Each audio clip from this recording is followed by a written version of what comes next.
Okay.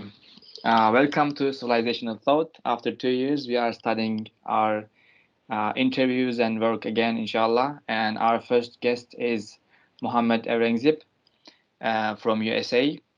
Let me introduce him first. He is the principal research scientist at Kansai and affiliate associate professor in the Department of Computer Science at the University of Washington. And his work is in AI and machine learning. And he's currently working on artificial intelligence in healthcare. And he is our guest today. What we're going to talk about today is general in artificial intelligence, but specifically its relation with the Islamic law and the application of Islamic law in our lives. So, inshallah, I'll start by asking now a brief definition of AI, and in the future, how is it going to affect the application of Islamic law, inshallah. Right, thank you. Thank you for having me. As-Salamu Wa alaikum salam wa Alaikum. rahmatullah. So one straightforward, it's just somewhat simplified definition of artificial intelligence is it's a subfield of science where the goal is to create models or programs which can reason like humans. And a subfield of artificial intelligence is machine learning, where the goal is to use information or data about the world to create models which can learn over time. Um, so artificial intelligence as a field has been around uh, at least since the mid 1950s, so it's 70 years. Uh, that said, it's especially in the last few years, I would say the last 7, 8 years, when in the larger, wider media, where the general public has become more familiar with artificial intelligence, and a lot of questions and debate have started around it. And the reason for that is that there have been some breakthroughs within artificial intelligence and machine learning, which have produced some really impressive results. So, for example, there was this case um, of AI models that Google had created, which could play games like the game of Go and defeat or chess, which can defeat the best human players in the world, the grandmasters. Like a They're step also in fighting against humans or thinking better than humans, like a big step for that. it's slightly more complicated than that, so I'll Mm. describe that in detail Okay, a bit later. I want to go into okay. Um, and there also have been machine learning models which can, for example, diagnose certain diseases better than humans, like with astounding performance and accuracy. So there was this one case where looking at the image of a retina, this model could identify more than 99% of the time if the person has diabetes, particular type of diabetes or not. But these are considered to be some great successes of AI in the last few years. So what's basically happening or has happened in the last 5, 6 years is that for the first time in human history, we are able to generate, record, and analyze massive amounts of data.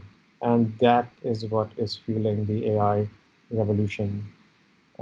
Because at the end of the day, what in order for AI to work really well, it needs data. And so we can generate and analyze a lot of data, then you can create better models. So AI is already being integrated into many aspects of our lives, uh, especially in the West, in the US. So, for example, AI is already being used in creating hiring decisions in the criminal justice system, to recommend sentencing people, immigration system, and say in the US, Canada, Australia, if somebody is eligible or should be recommended for immigration to the country. So because it's intersecting and influencing our legal system in healthcare, it's the area that I'm working in. It's being used to inform or make decisions which can be a matter of life and death. So questions related to like criminal justice system, healthcare, these are, and well-being of people.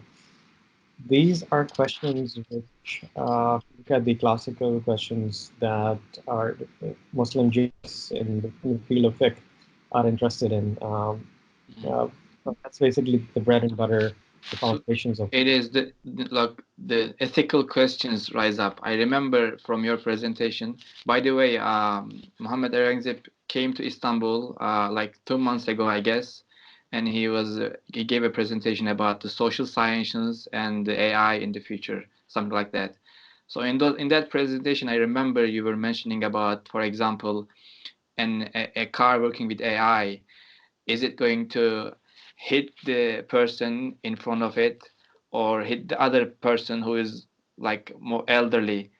If it escapes from that person, it will hit the other person.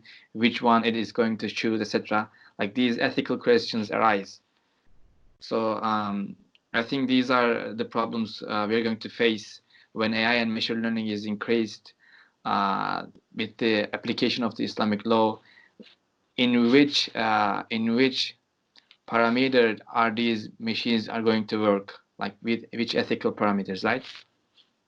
Correct, correct. Just to elaborate on the examples that I talked about in that presentation, and you just alluded to. So the scenario is that so there are already large number of researchers and organizations. So, for example, Elon Musk's company, they're working on driverless cars, and because there's an AI or machine learning system on board, which has to make decisions in terms of emergency. So just imagine a scenario where it's raining and um, there's a driverless car and the road forks into two. And so there's a split second decision that the car onboard AI has to make whether to turn right or left. And if it turns right, then it say hits a child. If it turns left, then it hits an elderly person. So the question is, who do we save? Um, or who does the AI system save? So it's an ethical question, but for the first time in human history, we can say that ethical questions have also become or have the potential to become engineering questions because somebody has a set of group of researchers and programmers have to sit down and code that ethical system and as a program. Mm-hmm. If you really think about it, so these are the questions, thought experiments that again have come in the past in discussion in Islamic fiqh and Islamic law. So, for example, Imam Ghazali had a somewhat similar scenario where he talks um, about a ship which is sinking and who to whom to save. Again, Imam Ghazali is not unique in discussing scenarios like that. The question arises that even within Islamic law, there's no one single interpretation. So at the very highest level within Sunni Islam, so we have four major madhabs, and then within these, they are like sub schools of thought. So then the question is, what ethical system to use? So if you ask a Hanafi, maybe you get a different answer for the ethical system. Like maybe in the future we need to be teaching a machine the ethical system of Imam Maturidi, like the belief system itself, so that it needs to be in connected with our madhab or our practices, and then this AI can, like maybe this is extreme, but do ijtihad on certain issues by itself on certain occasions. Like there is no, like for example, a practice in a certain situation. So AI needs to come up with a solution to that situation on the time. Like there is no time to ask someone else. So like AI needs to do its own ijtihad on that issue. Is this extreme or is this expected?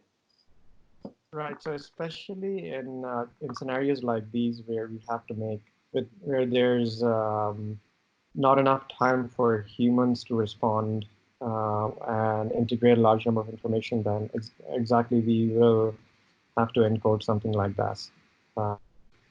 That said, so the other scenario is that some people are considering um, is that maybe also operate machine learning to at least at the very minimum inform our decisions regarding, say, legal matters in pick.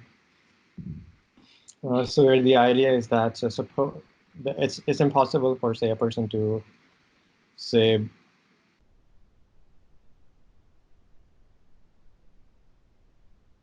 say go over it and analyze and look over text for, say, 100,000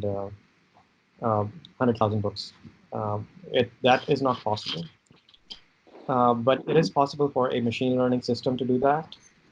And so if the machine learning system, say, could read and say analyze, say, and I do mean all, say, literally all the books that could be digitalized on, say, Hanafi madhab, and you ask its opinion regarding a particular matter, then maybe it could do reasoning based on that. And perhaps it could do reasoning better than a human. Maybe this is a question to be asked to the scholars, but do you think this is an advantage or a disadvantage for the practices? So I foresee that it's both an advantage and disadvantage. Advantage in the sense that it is possible, say, for a system like that to have a superhuman capability to analyze millions of texts. But at the same time, it's a disadvantage because even with our advanced technology, state of AI right now, and at least based on whatever if we extrapolate our current state of technology, it's very difficult to incorporate context in, and a lot of reasoning in is context based. So if the context, then the answer to this question is very different. And so one problem that's been observed actually in the last 150 years or so with regards to Islamic world is that uh, there are certain strains of thought, schools of thought, which are very literalist minded, very contrary to classical Islamic learning, um, which take this very literalist approach to Islamic law. So the problem that I foresee is that if we don't take enough care in creating these machine learning or AI systems, then we would end up with very literalist system, which could give us incorrect type of reason. So the scholars or the ulama in the future are more likely to not to be able to follow the developments and develop systems or develop systematic texts to teach the machines to act on certain issues. So we need to catch up on that. Correct. But one area where I see that these systems can be extremely helpful, and I would imagine some people may already be using this to at least to a very preliminary sense, is that, so for example, if there's a fiqh matter and somebody needs to say come up with ijtihad or get an opinion of past scholars, then digitalize for these texts, then you could ask an AI system to basically search the text and find the relevant materials and make suggestions based on that. Yeah, there are some like softwares that are doing that. There is like a Arabic software called Shambhala, I guess. I don't remember the exact name, but it includes all the Islamic texts from the past till this day, the Arabic texts, so that the researchers can make a search. Like this is like a Control F for all of the texts from the from our tradition, but a machine learning or the AI machine for this would be much more excellent and much more helpful in that sense. And it is most likely that it will be advantages than being disadvantages, because if an AI in your control, it gives you advantage, in my opinion, in my understanding. And AI in your control gives you advantage, but it's when it's not in your control and it's out of control, if it's deciding by itself for the questions and the answers, then the problem begins. But if like a very powerful machine is in your control and it can stay in your control, then I think we will have very good opportunities with that. Correct. And then to that, I'll add that that's where transparency of AI systems become really important. So right now, my main area of academic research is fairness, accountability, and transparency of AI systems. So where the idea is that so you can create these AI systems, but sometimes they are so complex that it's not possible for humans, even the creators of these systems, to understand how they're reasoning. So how do you make that unexplainable part explainable? So if we could get these systems to explain themselves, why are they reasoning, then that could mitigate that particular danger. Mm. Should we go with the healthcare now? Responsible AI systems in healthcare. I think this is mainly what you're studying on. And Yes. what is a responsible AI system in the healthcare? Like, now there is coronavirus. Like we can apply this responsible AI system on coronavirus. What would happen if we had a responsible AI system today when this virus is spreading around, and what would be its applications? Sure. As I just alluded to, that there's a problem of complexity of AI systems. Yes. Um, and so the end user, in the context of healthcare, so the end user wants to know, end user in this case is going to be the physician, the doctor, the clinician. He or she wants to know that, say, if we are diagnosing that, so somebody has coronavirus, then why is the system saying that? Why is the machine learning model saying that this person has coronavirus? It should not be a black box. That's the ideal scenario. And then the other, so that's one aspect of responsibility, transparency, and the accountability. The I'm sorry, I second, missed it. The connection cut. I think you can repeat that. sure. One of responsible AI is that we have a system which is transparent, which is explainable. Mm-hmm. So says that, say, a person has coronavirus, then it tells us why that person has coronavirus, Mm. because the clinician would want to know that. The exception to this would be that, say, suppose we have a system which is, say, right 98% of the time, um, and because of the urgency of the situation, explain itself, we can still use that system because it has superhuman performance. The other aspect is that, suppose even if we have a system which is highly accurate, but then we discover that it is right, say, 98% of the time for, say, people of European descent, but only the system is right 60% of the time for, say, people of African descent. Mm. Then we say that that system is not fair. It's biased against black people, for example. So that's where the second another element of responsible AI comes, which is fairness and being bias free.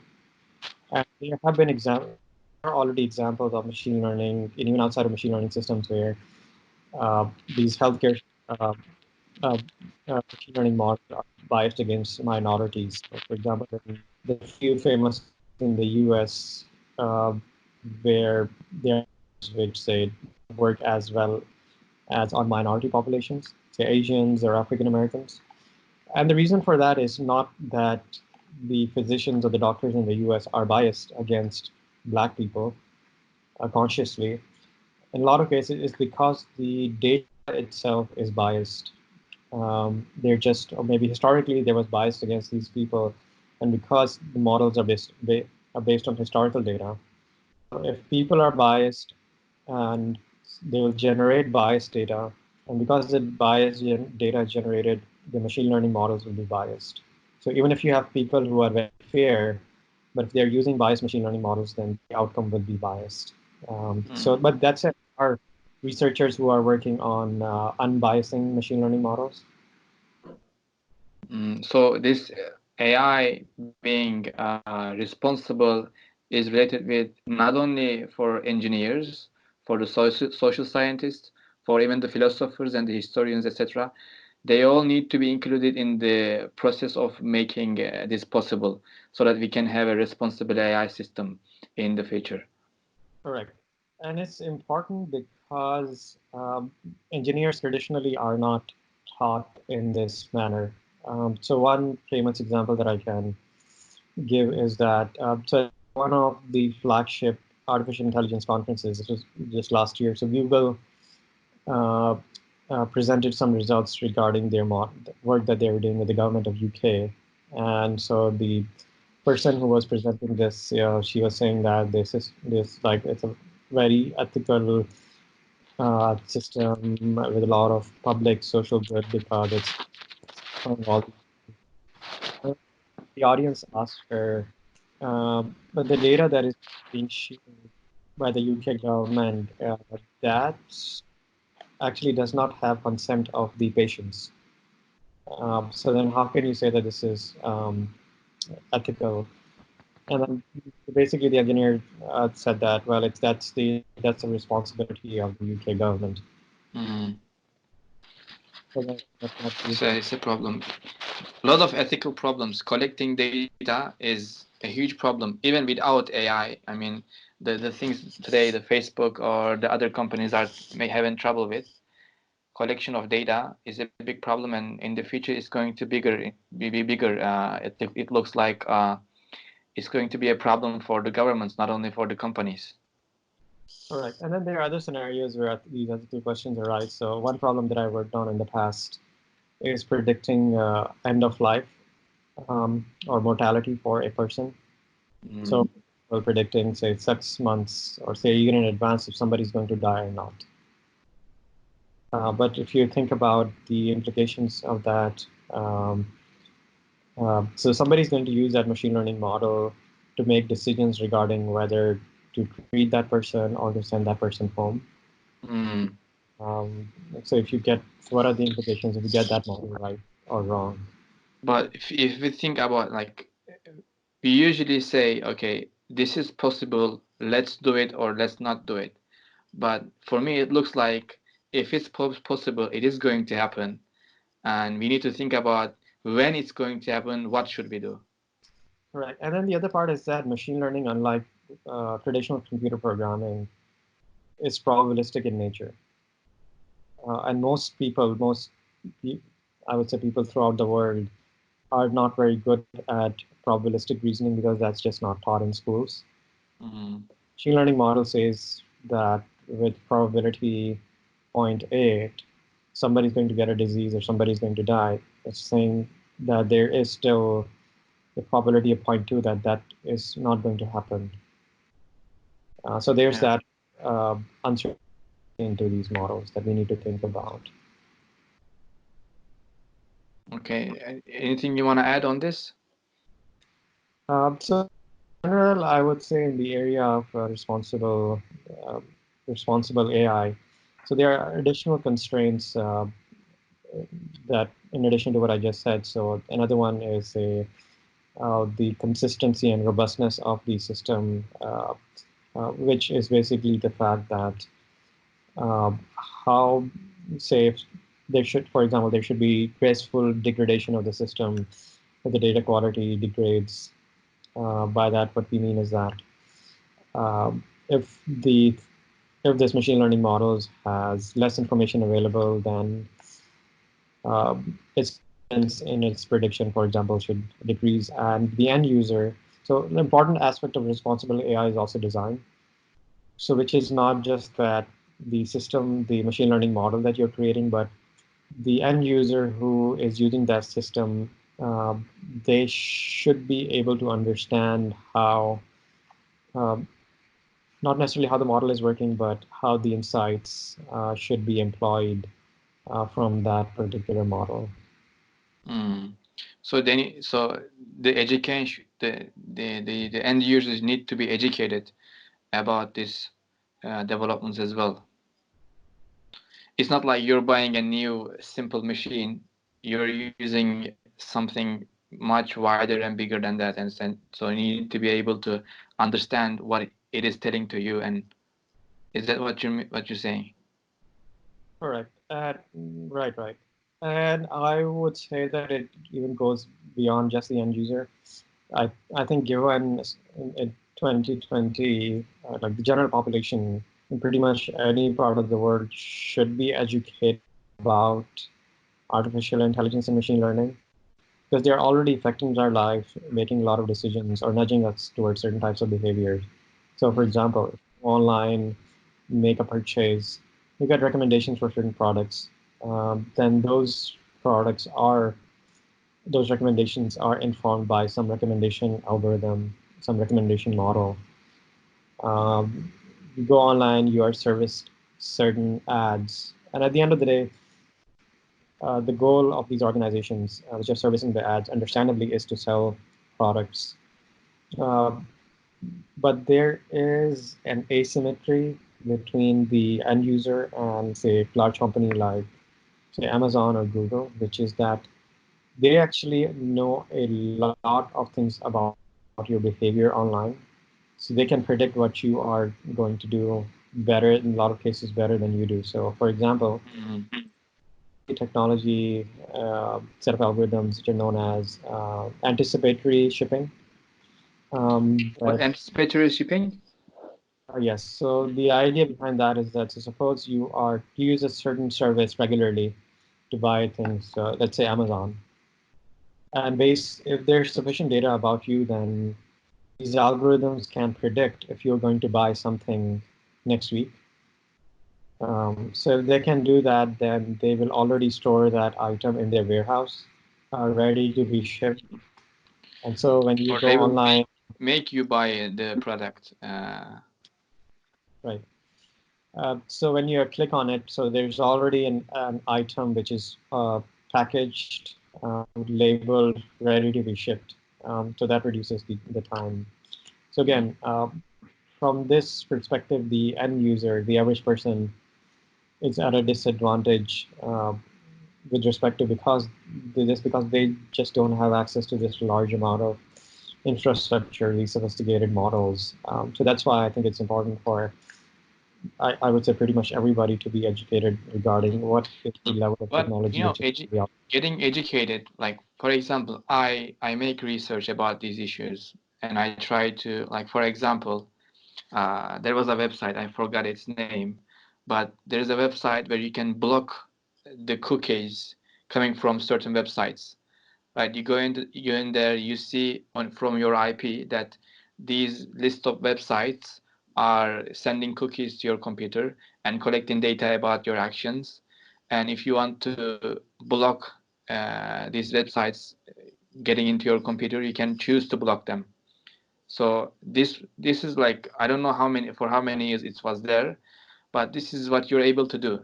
But in any case, Amazon and Google are more powerful than, even if you're aware of everything, the advantage they are carrying is always in their hands. So it's I think it is, you're right that we should be educated, but this education hopefully will result in the changes in law, like making these institutions responsible about their actions, and it is kind of happening, but I don't know if it's enough or not. What do you think?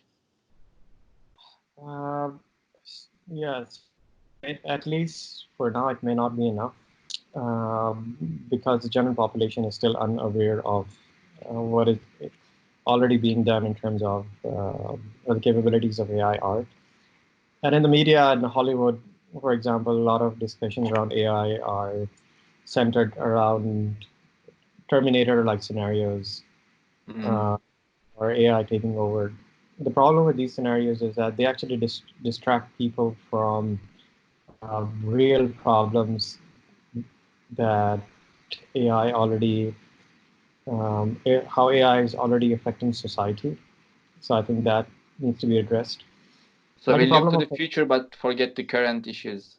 Correct. So like the problem, just to give you an example, the problem of biased data is a very important problem.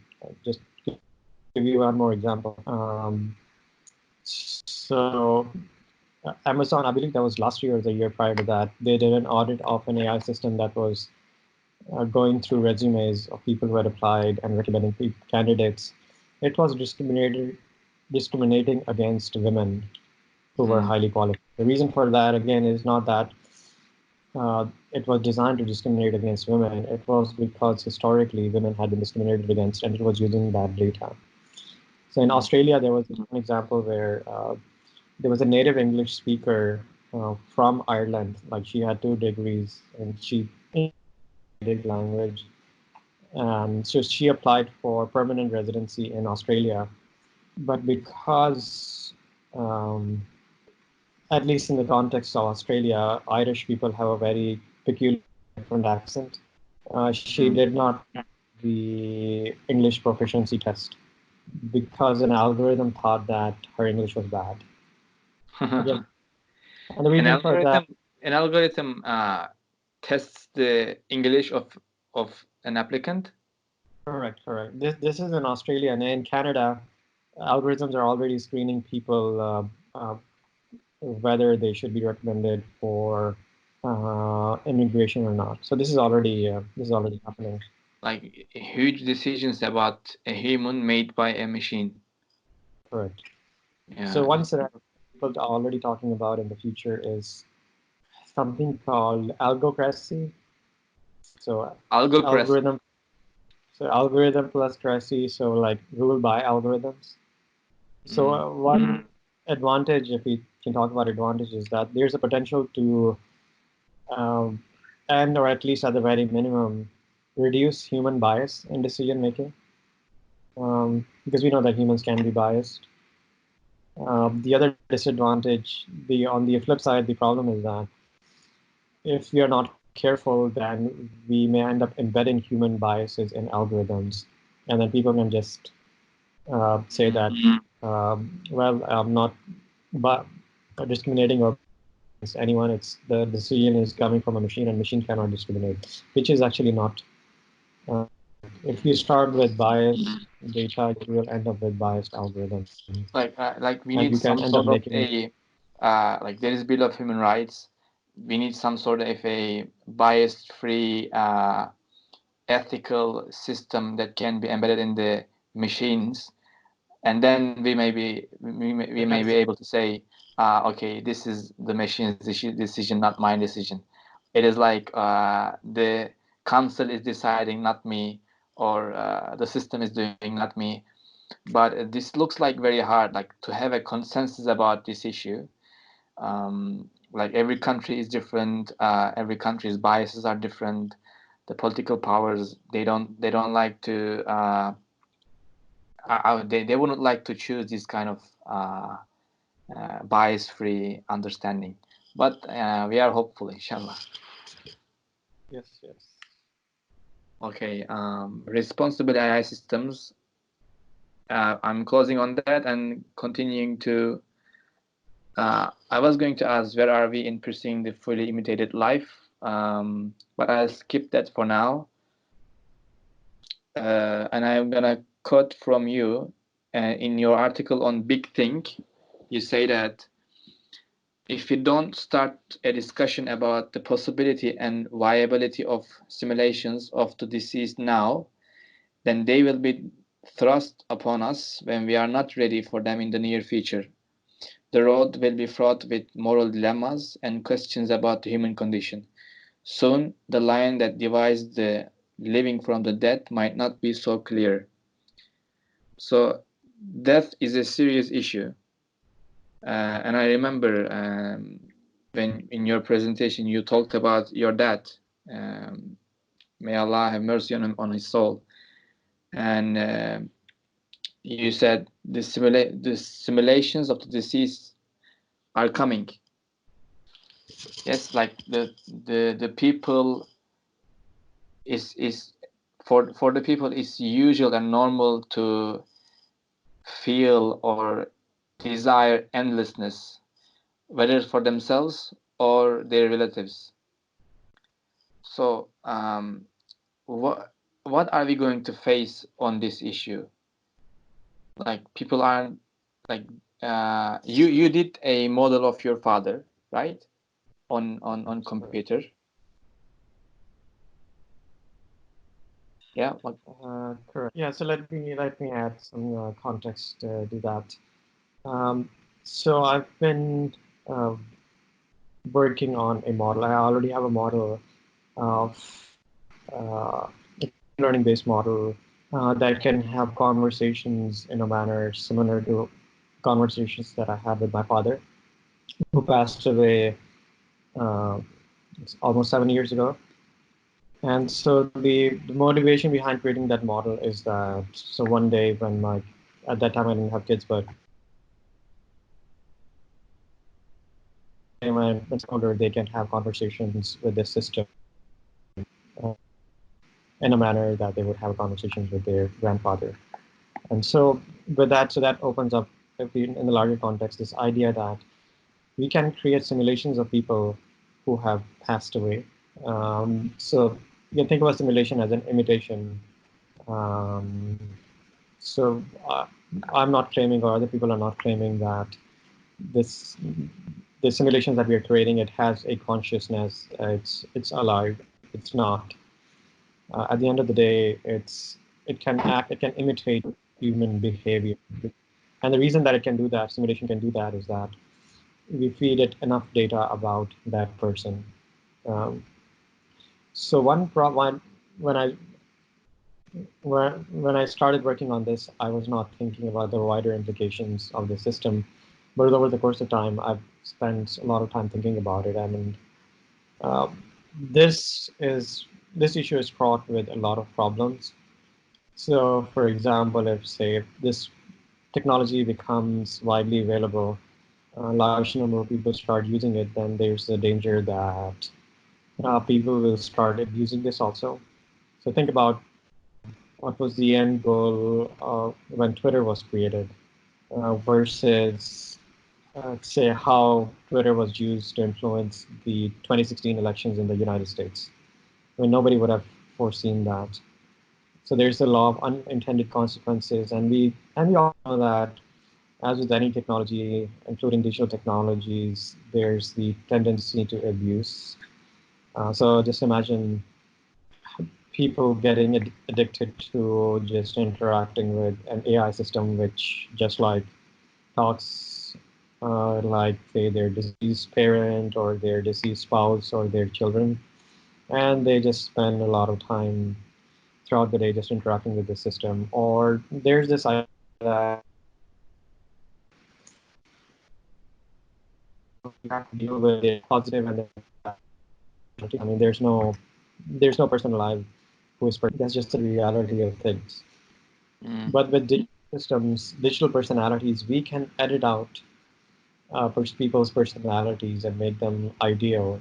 And if you have a learning system that can learn to be always be pleasant, that at some level is creating a recipe for disaster where,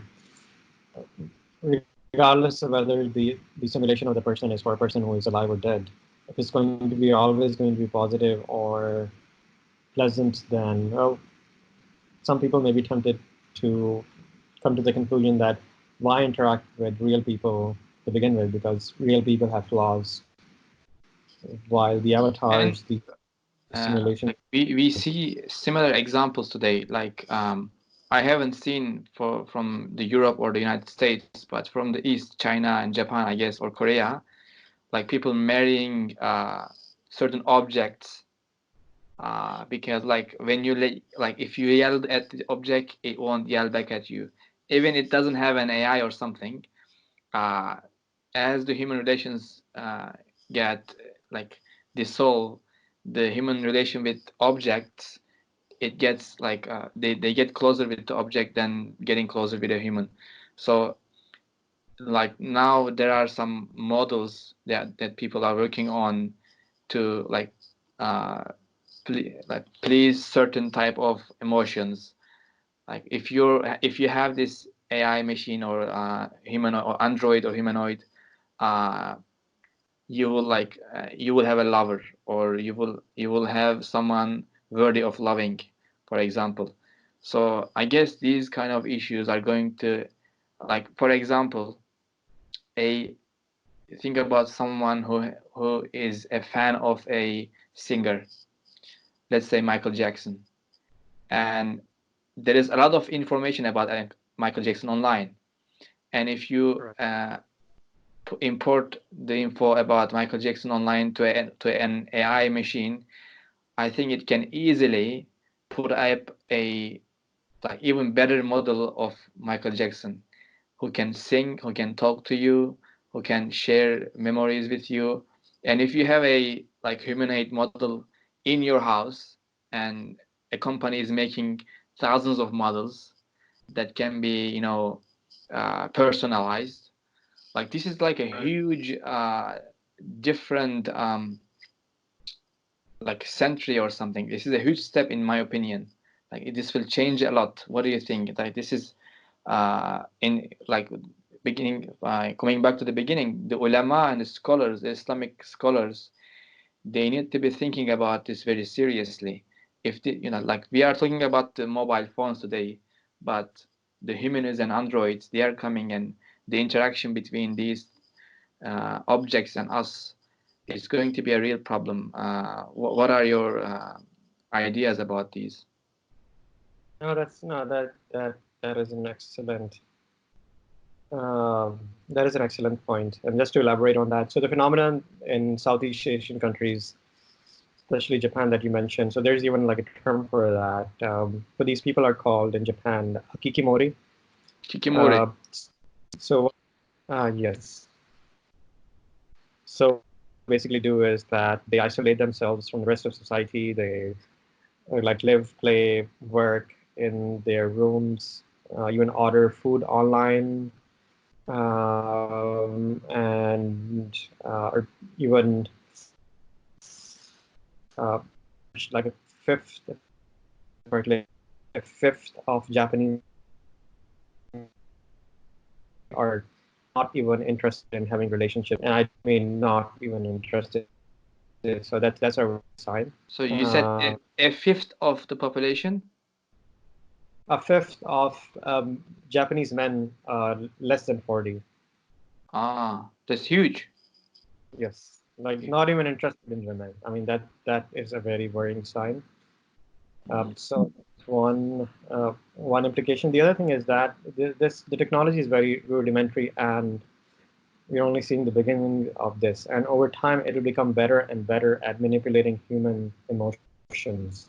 And when that happens, then there is even less incentive for people to get make real meaningful relationship with other people, because you think about it, whether any type of relationship, even say with your parents, your relatives, even with your spouse, requires hard work. And it's like the example is crude, but just think about eating say real food, well cooked kebab versus going to McDonald's. Um, Different experience. One right, a different experience requires less effort, and so this problem is going to get worse. It's almost like we are surrendering part of our decision making to these machines. There's an excellent book that one of my friends has written. It's called Re-Engineering Humanity by Evan Selinger. It was published by Cambridge University Press. So if anybody's interested in this subject, I highly recommend. Yeah, I'll put that in the description, inshallah. Okay, should we continue? If you wanna add something. Sure. Okay. Yeah. So okay. There's actually a lot of questions, but I'll just wrap them up, inshallah. So there's questions like, should we eliminate our ability to forget? It's a giant question. Or what is the fiqh, or what is it in Islamic law that a soldier who can breathe underwater, how can he do his wudu ablution? Or but in general, with relation with Islamic law, there is a lot of questions one might ask. Like there is from simple to complex. But in general, as someone who is working for a long time on this AI and machine learning, what will the ulama have to study in order to cope with the challenges of the next human species? Or how can the ulama and the scientists cooperate about the application of AI and machine learning? Like, we need to learn from each other, the social scientists, the engineers, the ulama, maybe philosophers and historians. Uh, there should be some institutions or some organizations who will be helping to, because one cannot be an expert on everything. We know that today's ulama are not much interested in machine learning and AI. And the ones who are studying machine learning and AI, most engineers, and they don't usually have a traditional education. So, what could be the possible ways of working together and cooperating in these issues from the perspective of ulama and the engineers? Sure, excellent question. So I would say even outside of the context of Islamic law, there is a real need for social scientists, people in the humanities, to engage with people who are working in engineering, AI, or working on practical applications. Because as I mentioned earlier, engineers, because I come from that background, and computer scientists, they are not trained to think like this. Think about the social implications of the systems that they are. Like another famous example is at another conference. I believe that's also from Google, where somebody was presenting their machine learning model, and people in the audience asked questions about the ethical implications, the problems related to that, and the person just straight up said, "I'm just an engineer." I mean, that is not a very helpful attitude, but at the same time, again, I'm not defending it, but it's somewhat understandable because that's not your default mode of thinking. So there's a definite need for engagement, and it's across the aisles, multidisciplinary thinking, and it's have started to happening to some extent. So just the general context now, making it to the more specific Islamic context, I would say it's only a matter of time because these questions will be thrust upon us. It's better to start thinking about them proactively because if you look at the many of the earlier debates around bioethics, talking about the 1970s to the 90s, there are a lot of I mean, I hate to say this, but a lot of uninformed fatwas, a lot of uninformed opinions by people who otherwise are very knowledgeable because they don't know the foundational questions, the domain knowledge in biology. So that's why people end up giving incorrect opinions. It's actually the obligation of the scholar to know about what he's talking about, but this is missing. Correct. Yeah, that's exactly it. So that's why even in the context of machine learning, there is this this need for the scholars to understand, at least at the very basic level, what is machine learning, how does machine learning work, how are decisions made, or and how can they even their decisions be informed by such system. And one possible response is just again, I hate to say this, but you just bury your head in the sand and just ignore it. But given the state of the art of the technology, and given that's already being integrated in so many domains, and the other thing that I'd like to emphasize is that AI and machine learning and its capabilities may seem impressive, but if you take a long view of history, we are actually at the very beginning, like a very early stage of a transformation of society, which will define the rest of the 21st century. Like the AI decision making or decision making found by machine learning, that is is very preliminary. I mean, that's something which is just happening right now. And integration with society is only going to increase over the course of time. So your other question, like how do we ensure, or what's the way forward? Yeah. One thing I think scholars need to be educated about the foundations um, of these systems, so that at the very minimum they don't like end up giving incorrect opinion or uh, giving people opinions to stay away from certain technologies. Because if you look at especially the Islamic world, the history of the last 200 years, it's also a story of a lot of missed opportunities, um, where the Islamic world is slow to adopt certain technologies, mainly because of technologies being unfamiliar. And just to give you an example, to extend the timeline even further back in history, so it's like the non-adoption of, say, the printing press in the Islamic world. So that's one.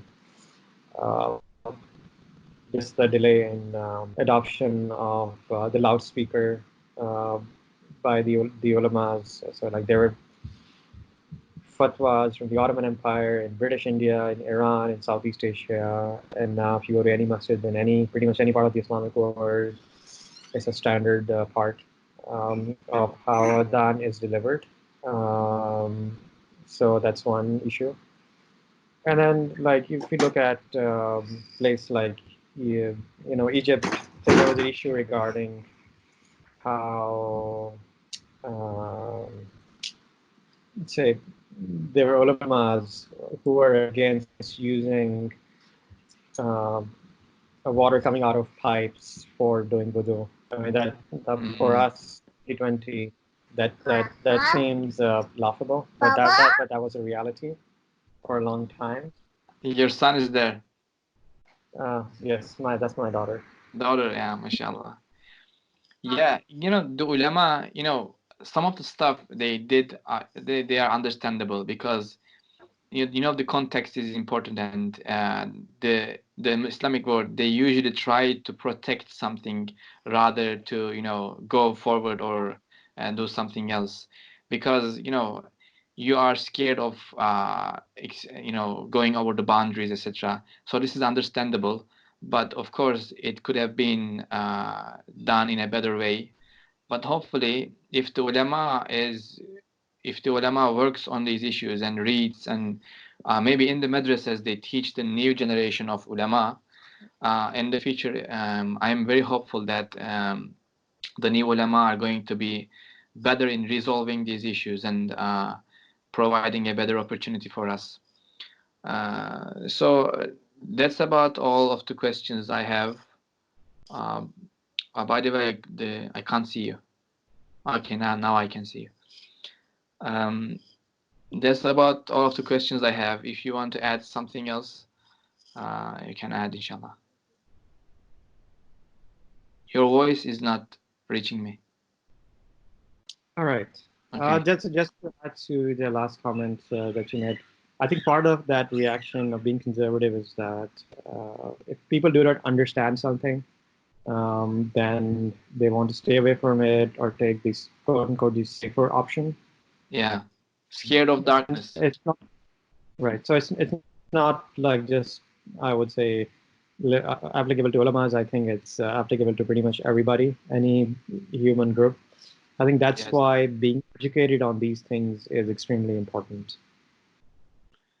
Yes. So So if you don't that's why, go on. yes, I was just going to say that that's why I think we need efforts across the board to at least educate a subclass of our scholarly subset of our scholarly class and the people in general regarding what is already possible and what would be possible in the near future. Yes. This is a very long subject, and there is a lot to be talked about, but it's been 54 minutes, and it's been a very good discussion. I really liked it and I enjoyed it. Thank you for joining, and inshallah, we will do the second or third episode on this issue.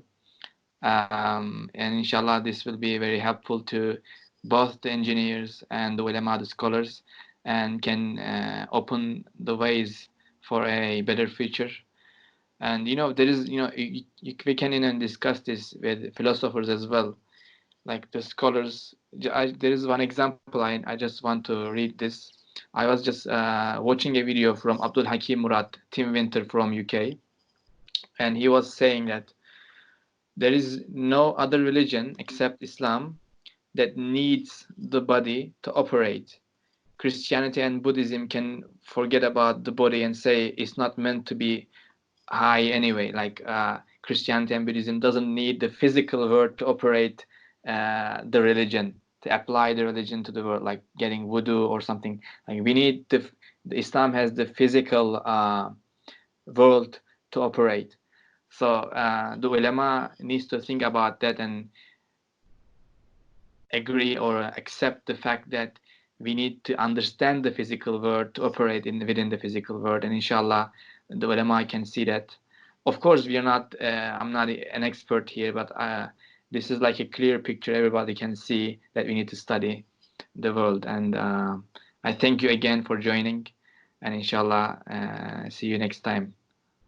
Assalamu alaikum. All right. Thank you for having me. Yeah. Walaikum assalam.